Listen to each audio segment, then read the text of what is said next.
So we took a look at If My Heart Had Wings before, right? Well, remember that I had a physical release? Yeah, I had a physical release for Switch. That's true, but that was the only type of physical release that the visual novel got.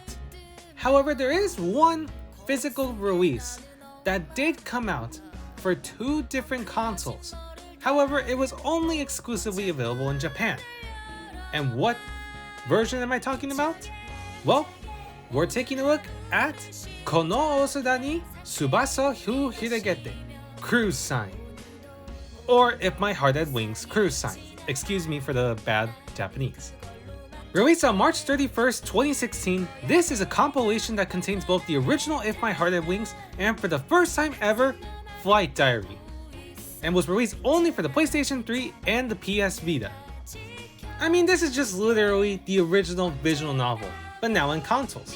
You know, obviously they had to get rid of the 18 plus content. You know, Sony doesn't want to see some super sexy stuff on their consoles, even though Catherine came out on both the PlayStation 3 and Xbox 360, and that one had super sexy content and was extremely disturbing. But who cares, right? But still, this is really cool to see now on consoles. I mean, this was the first time If My Heart Had Wings was ever ported to consoles. And this is honestly the definitive way to play this visual novel. And I also find it really cool that PULLTOP, the developers of the visual novel, is giving players a choice to which console they want to play the visual novel on.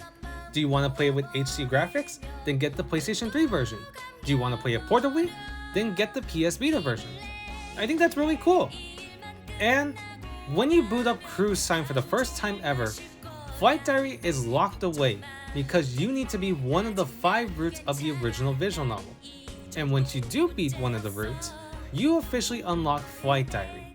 However, you need to play through all the routes from the original If My Heart Had Wings to fully unlock everything from Flight Diary. And while for me it's not really that bad to unlock everything, you have to understand that the original visual novel is a long story, and I mean a long one. It takes about almost like 30 or 40 hours to fully beat the entire game. Although that may be an overstatement. Still though, if you don't have the patience to like read through like 30 hours of story, then maybe this might not be your type of game. And like I said before, this is the definitive version of the visual novel, containing almost everything from the original PC port and the original Flight Diary. Although, of course, the 18 plus content is gone. But still, this is an amazing port. But I can't understand anything they're saying because it's all in Japanese. There is an English patch for the game though, for both the PlayStation 3 version and the PS Vita version. However, it only translates the original visual novel though, and not Flight Diary, which is a huge shame. And I consider Cruise Sign to be a rare game, as there's not a lot of online listings for it. I've only seen 4, but that's it.